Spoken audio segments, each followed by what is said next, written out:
কি মামা এগুলো হাতে কি? এগুলা ব্রাশ। এত ব্রাশ কেন? এগুলা যে আমরা শেডিং এর কাজ করি তো। ও দেখে তো ব্রাশগুলো কিরকম। দেখেন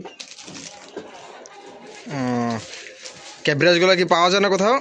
এগুলা খুব রেয়ার, সব জায়গায় পাওয়া যায় না, কিন্তু আমাদের দোকানে আসলে সবকিছুই পাওয়া যায়। শুধু শেডিং এর ব্রাশ না, আমাদের দোকানে ফেব্রিক্সের যত কাজের যন্ত্রপাতি আছে সবকিছুই পাওয়া যায়, যেমন কাটার, চিরুনি, নিপার, নিডল বক্স, এগুলো সবকিছু আমার দোকানে পাওয়া যায়। তারপরে যে আরেকটা মেশিন দেখছিলাম, বাবলিং কাটার জি মেশিন। জি, সেই ববলিং কাটার মেশিনও আছে আমাদের। সেটা কি দেখানো লাগবে? না দেখানো লাগবে না। আরেকটা জিনিস দেখছিলাম তোমার, এই যে হোয়াইট কলম। জি হোয়াইট কলমটা তোমার এখানে পাওয়া যায়? জি জি, পাওয়া যায়। তারপরে যে আরেকটা ব্রাশ, এই যে খুবই রেয়ার, এগুলো এগুলো আমার দোকানে আসলে অ্যাভেলেবেল। দেখি তো ব্রাশটা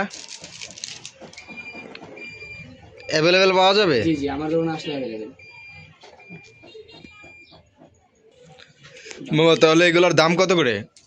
দাম হচ্ছে, এটা হচ্ছে 250 টাকা পার পিস, আর এই ব্রাশের এইগুলা সেট হচ্ছে 600 টাকা, বুঝছেন? আবার আমাদের যে হোয়াইট কলমটা আছে, দেখি কলমগুলো নাও তো। হোয়াইট কলমটা, এই যে এই হোয়াইট কলমটা আছে, এটা পার পিস 90 টাকা। এটা পার পিস 90 টাকা, যদি ডজন নেয় প্যাকেট তাহলে ওইটা 80 টাকা পড়বে আর কি পার পিস। তাহলে তোমাদের ঠিকানা কোথায়? আমাদের ঠিকানা হচ্ছে মিরপুর 11, বাউনিয়াবাদ বাজার সংলগ্ন, দোকানের নাম কি? কাসপিয়া ফ্যাশন। কাশফিয়া ফ্যাশন। জি। আচ্ছা আমি তাহলে একটা দোকানের একটা ভিডিও নিই, হ্যাঁ? নেন, সমস্যা নেই। এটা তো আবার অনেক কাপড় চোপড় আছে, তাই জি তো? জি জি, আমাদের এটা শোরুম কোয়ালিটি দোকান। ও